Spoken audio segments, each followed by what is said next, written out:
Good evening, everyone. I hope you are well. In tonight's live stream, I want to talk about a one off wealth tax. Will Labour turn to a massive theft of individual assets or not? They have ruled it out, of course, but there again, there are many things that they ruled out before the election. And since they have got into power, they have been laying the foundations to announce more and more tax and blame it on to the legacy of the Conservatives. Just yesterday, Rachel Reeves announced that 10 million pensioners will be losing their winter fuel allowance.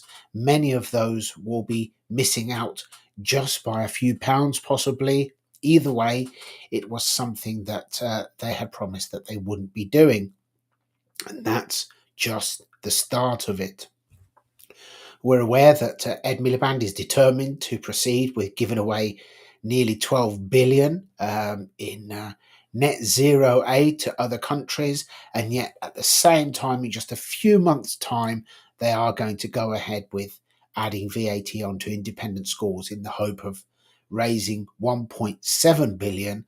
But that's before thousands, tens of thousands, if not hundreds of thousands of pupils are pulled out of independent schools because their parents simply can't afford to send them there anymore. They are already overspending by significant amounts. They have agreed some quite high settlements with NHS workers that they were determined not to agree to. It was all about that they would negotiate. But in their manifesto, they hadn't actually accounted for any increase in salaries in the NHS. It wasn't actually costed out, it was left a little bit up in the air at best, and at worst, just not included or not costed whatsoever. So, once again, with Labour, it is a case of where is the money going to come from? For those of you who are not aware, the Wealth Tax Commission was actually launched under Boris to look at what could be raised from a one off tax of the richest 10%. This is not the richest 1%, this is the richest 10%.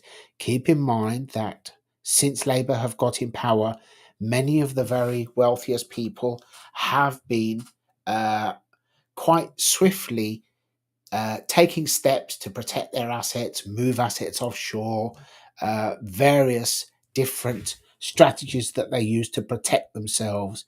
So going for the richest people normally backfires because they may get some some income from a few of them, but they probably won't get a second chance, and a lot of the others will leave, and then eventually it's a downward spiral. It's always the case. As the famous lady once said, the trouble with spending other people's money is that you eventually run out, and that's exactly what could happen if they decided to go down the traditional socialist path, which hopefully they won't.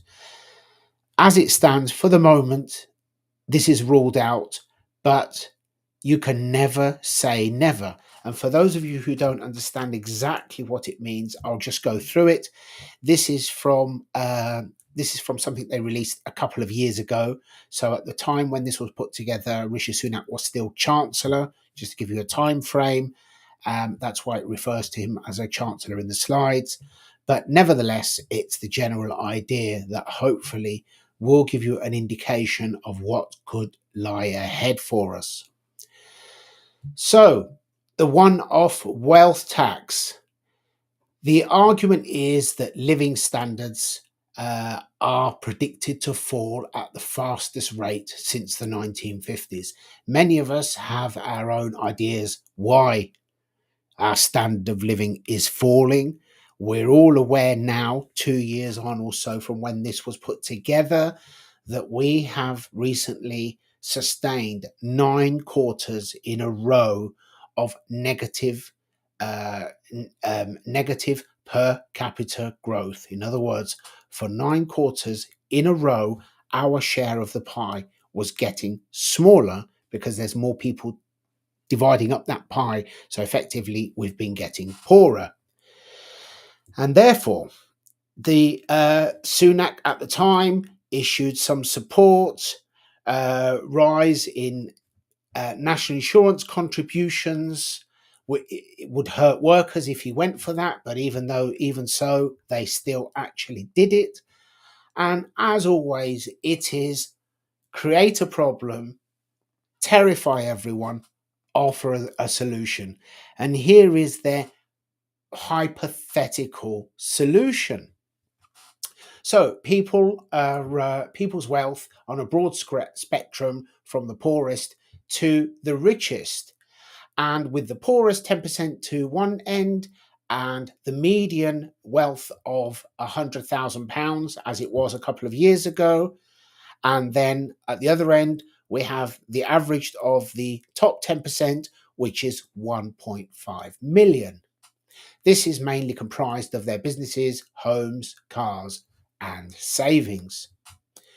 Now, during the financial crisis of 2008, interest rates were slashed by the Bank of England in order to stimulate the economy.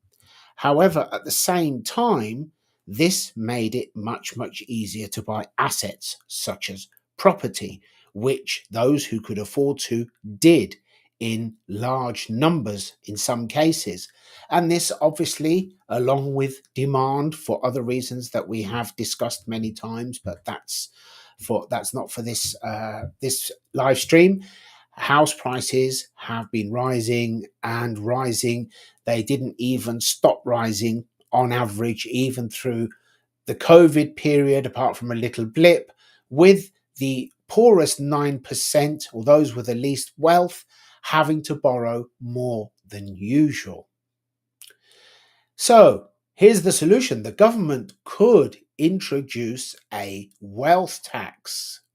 But how would it work? Well, on a hypothetical here, if they were to impose a one-off 5% wealth tax on all estates worth 2 million or more, this report estimates that they would raise £80 billion. Okay, 2 million sounds very rich, but it's not always as rich as it appears. But here's where it gets even more serious, because the next example is if they introduced a 5% one-off wealth tax on estates worth over 1 million, and that would raise a whopping 146 billion, which they would take from people. But here's the dangerous part. This would be coming from the top 10 or 15% at the most. It would be at 2 million. At 2 million, it would be it would be just over it would be just under the top 10%, and at 1 million it would be just over, give or take. So 90% of the people out there, more or less, would be benefiting from money being taken from these people. And if we accept the notion that we are now ruled by a government who's continually demonstrated their policies of envy, policies of resentment, what do you think the odds are that the 80 or 90% who are going to benefit are going to support this, or they're going to be against it? Now, that would mean that if they were to, and see here, they're giving the example of 146 billion, which is estates, if they were to plunder estates worth 1 million or more, it could have delayed the national insurance contributions rise, or it could have offered every household a £5,000 grant to help with their cost of living problems. So effectively, take £146 billion of hard-earned money, whether it's cash or assets, whatever it may be, from people who have generated and looked after their money, and then hypothetically hand it out as grants of £5,000 per household to help them with the cost of living. How would you expect most households would deal with that money? What would they do with it? I don't know. Now, there is an argument that with the prospect of the wealth tax, that people would begin to flee. But they've thought of that because the argument is that at the time that it is announced, not when implemented, but announced, the law would be that it would cover assets in the country at the time when it is announced. So anybody who is suspected of taking their assets and moving them is going to be stopped. I assumed. I don't know what they have in mind. I'm really not certain, but that's the plan. How well thought out that is, I really don't know. Here's the other problem. There are many people, especially down south, who are equity rich but cash poor. Perhaps they bought a house many years ago and it's worth over 1 million or 2 million, but they don't really have much money and they can't pay. That's okay, because what they will do is they will allow you to pay slowly, I assume, with interest added. So what's going to happen is, I would imagine, based on what they're saying, reading between the lines, that those who have assets but no cash will be handed over to some sort of government approved factoring company, who will then hand over the money to the government and then hound the people to death for the rest of their lives and beyond. Um, this is sinister. And they are saying that in this way that they could literally help with the continued rise in cost of living, and the one-off wealth tax, as they see it, would be a solution to all of our problems.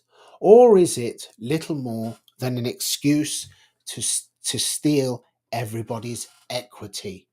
I think it's the latter. I think that there's absolutely no way that any decent, democratically elected government should turn on its electors and steal from them. So far, in the last couple of decades, we've had 2 incidents of asset plundering. The first one was in the noughties. I'm not sure which year. If you know, please help me with this. I keep meaning to look it up and I always forget. I forget. Anyway, it was in Italy, and it was by way of, I believe, 0.5% emergency tax on savings. That's how it was sold to everybody, and they got away with it. Then in 2013 came the next step, and that was after a bond created financial crisis, which originated from Greek bonds owned by the Deutsche Bank, that it had overlent to Greece, and basically they'd nurtured Greece into debt, and then the debt piled on debt and interest and so on, and then it spiraled out of control. Deutsche Bank thought, we're going to get our fingers burnt here. So they literally sold off the bonds at a discount. Once they had sold off most of the Greek debt, they then devalued the bonds, and the banks and investment companies that had bought those bonds got their fingers burnt to the tune of billions and billions. With them being Greek bonds, and because there's a connection, I assume, I don't know if there was any backhanders, corruption.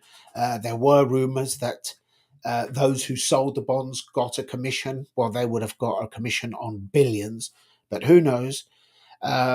Were 2 banks in Cyprus, the Cyprus Bank of Cyprus and the Cyprus Popular Bank, who really got their fingers burnt. Cut a long story short, what they did, despite the promises and the words of the president just before the election, although it was in Greek, was "Read my lips, there will be no haircut."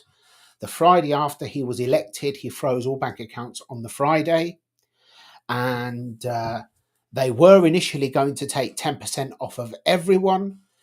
People protested, so they then went on to take everybody's everything over the guaranteed amount of €100,000 from all savings accounts, and that literally cost innocent people millions, but they got away with it, and that was in a European country. So to say that this couldn't happen, it can happen. And as I said, it is about the electorate, the numbers, and the support. And in this climate of entitlement, this climate of resentment, this climate of where people, young people, people who've moved here, whatever, feel that they are owed, it would not be very difficult to persuade the majority to support the wealth tax when the majority are going to benefit from it. And they would be quite happy to see older people put in such dire straits. As I said, many of them wouldn't have the money to pay up. So effectively, if somebody has, if it's 5%, if somebody's got a house in London that's worth 2 million, they might be no better off in any way, shape, or form than somebody who owns a terraced house in the north of England that's worth £150,000. They bought it very cheap years ago. It's paid off. Then maybe they live on their pension. Maybe they've got nothing. 5% on a £2 million house is a bill for £100,000. And if they don't have the money to pay it and they can pay later, I absolutely guarantee you that there will be a price to pay for paying later, and that price will be compound interest. And as the saying goes, those who understand compound interest become rich from it, and those who do not understand it allow it to make them poor, or something along those lines. And that's what I believe could happen, and they will have the support of a resentful, entitled, greedy, reckless, careless, disrespectful mass of people. And that is wrong. The mere fact that it has even been looked at, that it is something official, that is something that has been done by government officials, by civil servants, with the blessing of the government, that should strike fear into every hard-working person in this country. And I'm actually really, really disappointed that more people are not speaking up about this, because it's still there. I check frequently, and the longer it's there, the more established it becomes as an idea, and the easier it would be for this chancellor or whoever follows her to simply refer to it as though it's been there for a long time. We've had a 4, 5, 6 year consultation on it, and this is the best way. Who would have the loudest voice, the 90% or the 10%? And yes, if they were to go for that, it would raise them a lot of money, but it would literally destroy our economy, because there would be hell to pay for afterwards, because the following year, many of those people wouldn't be here investing or generating money into the economy. We're back to the analogy of the 4 or 5 friends who went out for a drink and they paid according to their income. And when the barman gave them a discount, the poorest one kicked off, or the one who paid the least. So the following week, the richest one never turned up. And actually, even if they paid double, they couldn't afford a drink. Something along those lines. I forget it. Let me just have a quick look at the comments and welcome everybody. Thank you for joining me. Michael Collins, you deserve more subscribers and viewers. Well, to be honest, lots of people are joining. I like what I'm doing now, as opposed to just uh, a month ago when it was campaigning. I really enjoyed it. But when you're campaigning, the sad thing is, no matter what you do, no matter who you are, and understandably, people are so disillusioned with anybody to do with politics. It doesn't matter that I've stood up to just kick fences down and stir things up. People think, well, what's your angle, etc., etc. No matter what you say, which is wrong, because I literally put myself in the line of fire to do that, and I'm still getting grief today. And on that note, I have a few haters now, so I think I'm on the right track. But now it is more a case. There's so much to discuss. um, I have picked up on many things through the course of campaigning and researching things and speaking to people. So this is a great opportunity now that I have here to be able to speak to people, share my thoughts. Some will disagree, some will agree. That's fine. I would rather express my thoughts and provoke a reaction than never speak up at all, because it is the fear of a reaction that is subconsciously uh, manipulating us all into self-censoring, and we must stop doing that. But thank you very, very much, Michael. And anyway, you're here, and a few others are here, and that's all that matters to me. Dave Gaskell. So, who were the victims, the bankers or the public? Uh, in what scenario do you mean, Dave? When you say the victims, what in the haircut? Do you mean that I was referring to, or in the effect of um, a one-off wealth tax? If we're talking about a haircut, I think that's what you might be referring to. One bank went completely. All of the debt was broken into good and bad debt, as in what they could recover and what they couldn't, etc., because there was a lot of loans that had gone bad, etc. Cut a long story short, the Popular Bank went completely. Most of its good debt and good bonds and so on went over to the Hellenic Bank, and all of the bad debt literally went over to a recovery company. It was catastrophic. But unfortunately, a lot of the people who lost the most money were actually overseas depositors. It was one guy was a Cypriot who had moved back from Australia that week.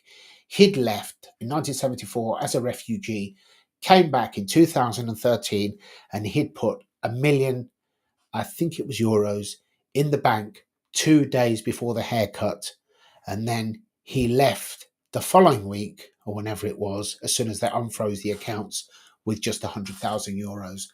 Effectively, as he said, he was leaving a refugee for the second time. Not very nice. People don't deserve that. And I don't like the mindset that whips up resentment. We should be looking to people who are successful. I appreciate that they're not all nice people, of course, but ultimately, overall, we should be looking to people who are successful, or encouraging younger people to look to them as inspiration. We should be celebrating success. We should be actually doing more to encourage the successful and the wealthy to interact more with people who are young, who have nothing, who perhaps need inspiration, who have ambition, to maybe hold their hand, mentor them, etc. Wouldn't that be a better world? But then that's when I go down my I'm an ideological route. But I don't think there's anything wrong with that, because I know from personal experience, when you actually inspire people and then afterwards you see them actually succeed where they were teetering on the edge of giving up. um, it's a wonderful feeling. I've been a mentor for the university, and I've talked through students who are thinking about packing it in, or people starting businesses or whatever. And for me, when I see people succeed, And I've had a hand in helping that success. I'm not saying I'm Alan Sugar or anything. It could be something very small, but if I've had a hand in it, no matter how small it is, that's wonderful. I just wish that we could scale that up somehow. Uh, right, sorry, what was this one? Reply today. Sorry, you explained later. Okay, no problem at all. And good evening to you, Trish. Thank you for joining me. And thank you. Thank you, Michael. Many people trust MSM and ignore real threats. Yes, and unfortunately, that is a serious problem in every field because they literally just control everyone. And that's where we do need to increasingly uh, see the wood. We can't see the wood for the trees, and we increasingly need to look at different sources. We need to fact check the so-called fact checkers, because the fact checkers are not really presenting us with facts. It is always slightly weighed in their favor. It is always slightly weighed with their bias, and it's not helping anybody, and it's not doing anybody any favors. And now, when things have become so hard, and they're becoming harder and harder, and they will continue to become harder for the next, I don't know how long, because the income tax allowance, the tax-free allowance, that's effectively frozen till 2028. So, how much more tax are people going to be paying in real terms? And in the meantime, things go up. So, as your salary goes up, you're paying more tax. So, you're not actually keeping pace with how things are, because because your income rises, which should be in line with the increase in your outgoings. But as your income rises, because they're frozen the tax free allowance, they're taking a bigger chunk. So you are getting poorer again. And as always, it is those uh, on the lowest 10 or 20% of earners who suffer the most, and that is wrong. And for a party that has its roots in being an ideological party for the workers, um, they are no longer recognizable, just as the Conservatives are no longer recognizable. Uh,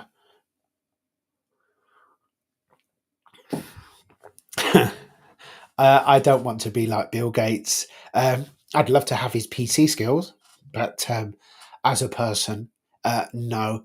I think that there is um, so much misinformation about him. When I say misinformation, as in portraying him as being this lovely guy, but I think beneath the surface is a very, very sinister, cold blooded person. And no, I don't want to be anything like him whatsoever. Starlight Sign, I'm new, enjoying your efforts very much. Thank you very much, and thank you for joining me. I am going to try and cover all different topics because with what's happened, tragic, and one thing and another, I don't want to skirt around the same topics constantly, because there's so much to discuss, and there's so much that I can learn from you.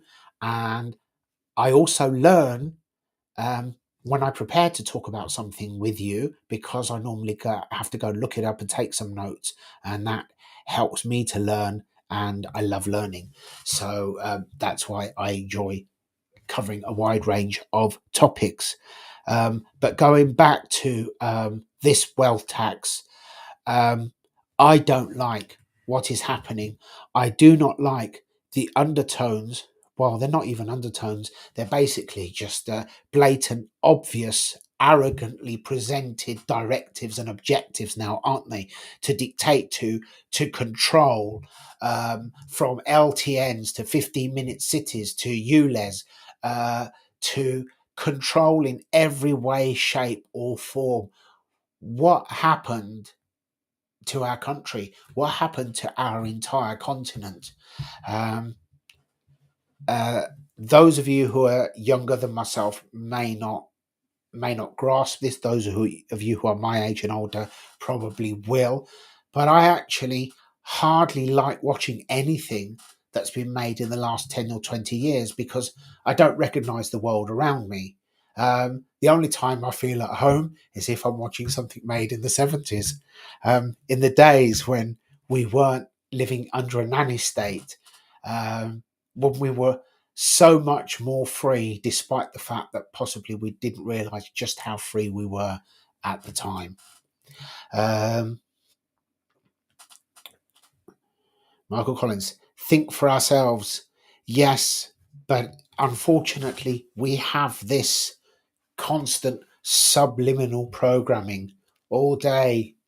And I'm not blaming the devices themselves. I'm always doing something.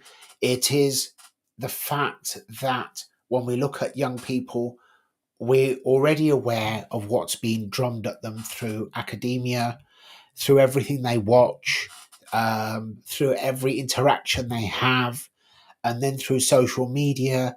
Most people don't sit down and perhaps read a whole article and then go off and research it and if an article has been written by the Telegraph, go and see what the Guardian has to say about it, or vice versa, because it's nice to get contradicting opinions, even though they seem to be uh, increasingly polarized. And if we're talking about polarized, have you not noticed how much harder it is to actually sit and exchange views with anyone anymore, because it's just almost that people are just so polarized that if you don't agree with them, you're an idiot. You obviously don't understand, or something along those lines, rather than the fact that I see things from over here and you see things from over there. So you tell me what you can see, and I'll tell you what I can see. But it doesn't seem to work like that anymore.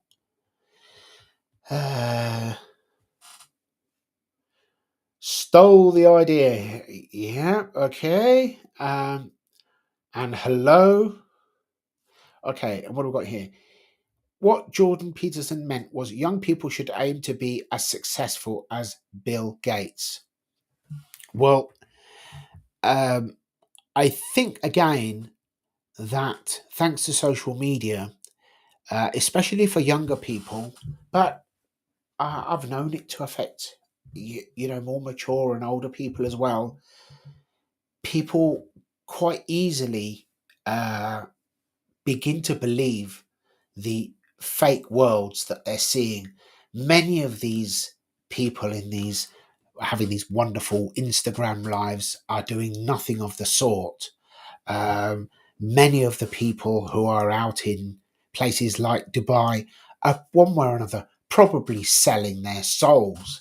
And being in property, I can tell you that some of these people who are all over social media trying to sell you a get rich quick in property course, and they're sipping a cocktail on the beach somewhere. It wouldn't surprise me if half of them are sat in front of a green screen in Bognor, to be perfectly honest. Because if you're doing very, very well in property, then you really wouldn't be wasting your time trying to extract 100 or 200 pounds in people from a course.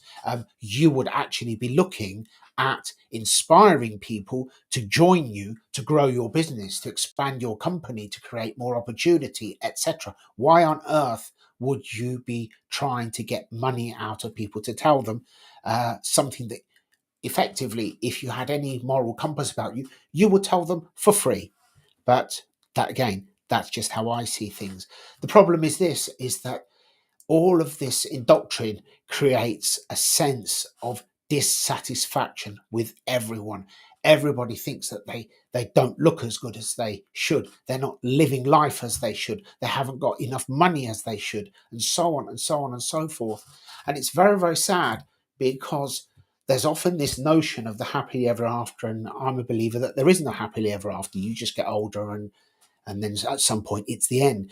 Your happy ever after, or your happy times, are now around you every day. The minutes, whether it's seconds, minutes, or hours of each day that you can actually enjoy, but you can only actually be happy in that time if you have the good sense to be grateful for it. Because if you are ungrateful for what you have, you'll never be happy. And as I've said, there is no happily ever after. There is just the moreism. I need more. I want more. I have to have more. And if I don't have more, I'm unhappy. I would hate to be one of those people.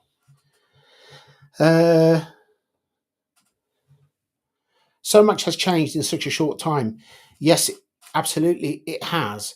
And as I said, I increasingly find it find it myself in unfamiliar surroundings, even in the town where I was born and bred, and in Northampton. Just about every street, every part of the town has some memory from at some point, whether it's just driving down it or a street where I remember driving down and I got a backhander from my mum and dad, or something has happened in every street in this town. And yet, as time goes by, it's feeling more and more unfamiliar to me and more strange. Whether that's me, I don't know. It possibly could be. But having said that, I have the very good fortune of being able to communicate to the world with social media, with media to keep myself occupied with interests and everything that I do. Our quality of life is absolutely incredible. So where we are now is effectively a miserable hermit's heaven, isn't it? Really, to be perfectly honest, and for that I am grateful and I do enjoy it. Um, anyway, on that note, I do think, or I would urge you all to please keep an eye out for any mention of anything to do with wealth tax, even the slightest hint of it, because you know how these things work. They drop a subtle hint. What have we had in the last week? There's a black hole, there's a black hole, there's a black hole, etc. We've got to get money from somewhere, and then bang, all of a sudden, 10 million pensioners, of which maybe 70 or 80% this winter probably will be scared to turn their heating on. Keep in mind that with Ed Miliband's obsession with net zero, our heating costs are going to go through the roof.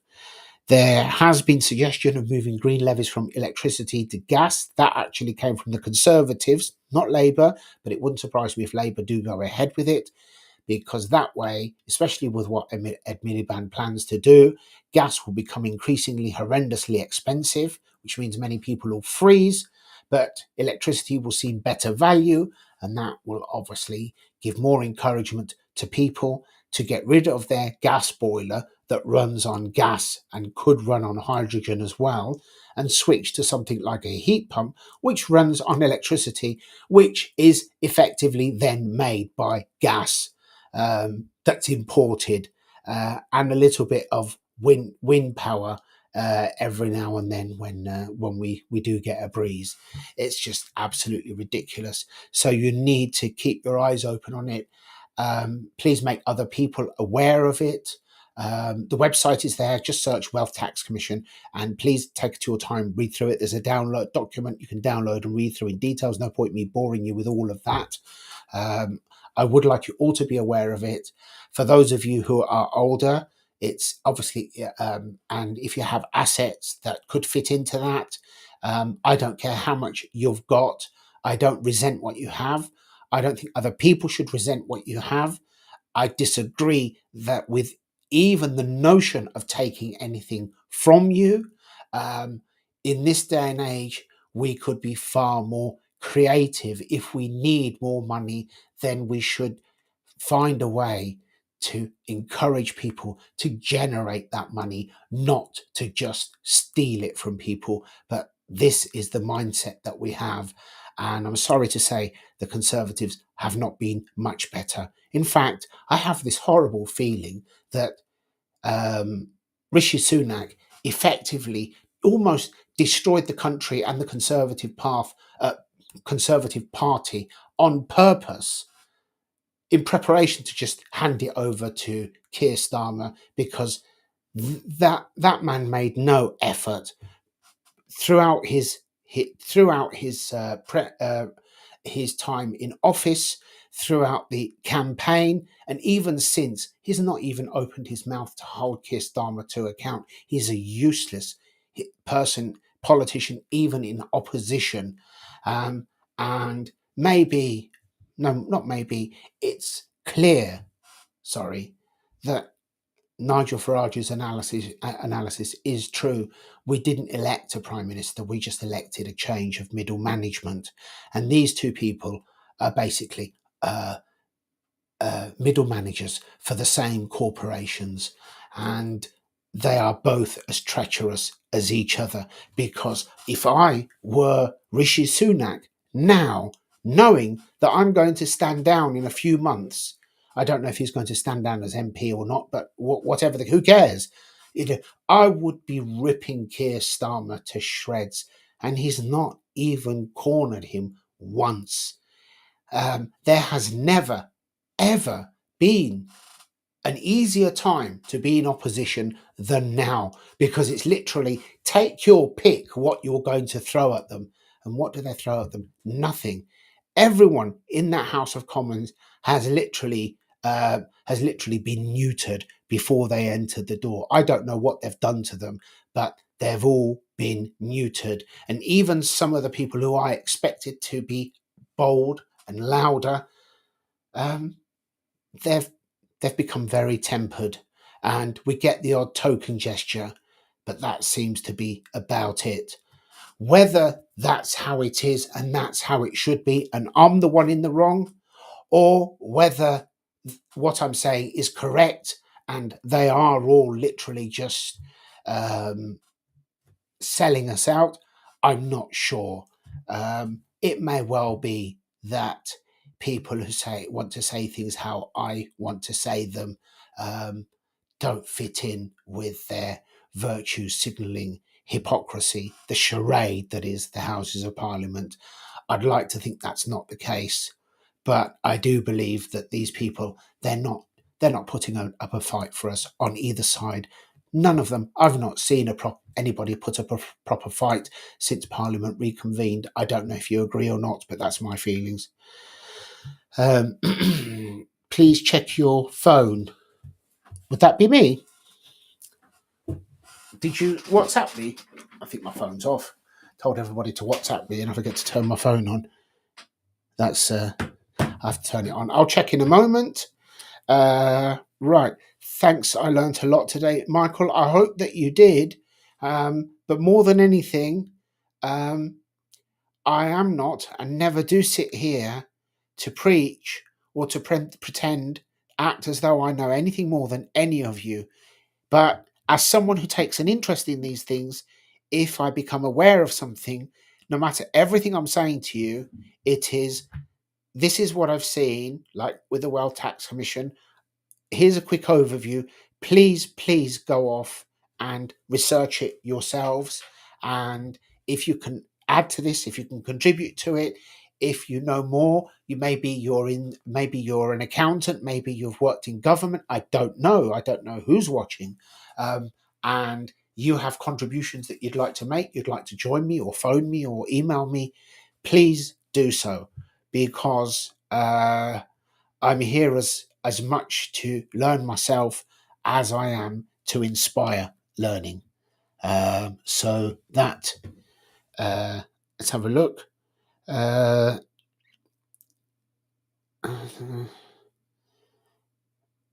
how wonderful! Thank you very, very much. I have received it. I will reply as soon as I finish. Thank you so much. Okay, Sunak is in opposition to himself. He keeps his asset in California. He can't care less. Well, this is how I see things, and I'm really disappointed. Really, really disappointed with what I'm seeing.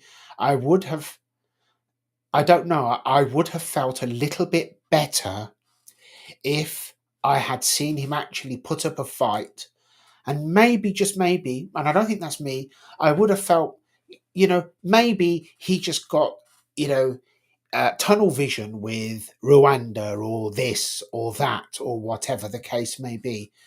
But just seeing him literally just sit there like a wet blanket and do nothing, he seems to be even worse in opposition than Starmer was. And Starmer's pretty bad because it was never him making a bold argument.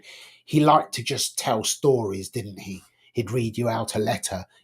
Mrs. Brown wrote to him and asked, why couldn't she, have tea and coffee with somebody through COVID whilst Boris was whatever. His style of doing things. It's quite, you need a bucket, don't you? But at least he did do something, say something. Rishi has not put up any fight whatsoever, and that's adding insult to injury as far as I'm concerned, because a lot of people are struggling now.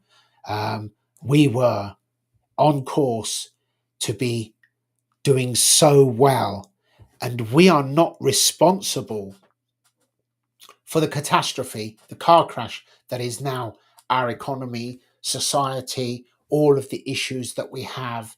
This is not down to us. We never voted for it. We did not support it. We know there's a percentage of people out there that I've had them all over my, my pages and my comments attacking me, but that's fine. I can understand the extreme left and how they think, but they're the minority. There wasn't even enough of them, of these people, for the Labour Party to actually even win a decent majority of the vote. They've had the lowest vote for years and years. It's only the fact that Rishi actually sunk the Conservatives that we're stuck with these people. And that is tragic to all of us, our country, and for our young people, because they may well be thinking that people like Ed Miliband are looking out for them, but they're not. They're looking out for themselves. And if people like him do have their eye on their future, it's not our future, it is their future, which is why they are actually concentrating on keeping their paymasters happy, not their voters. That's how it works. And that's the level that our entire parliament has sunk to, with the exception of one or two people, perhaps. That's all for now. I think I'll leave it at that. Thank you very, very much. Thank you for joining me. Have a wonderful evening, what's left of it, and I will join you again soon. Good night. Bye-bye.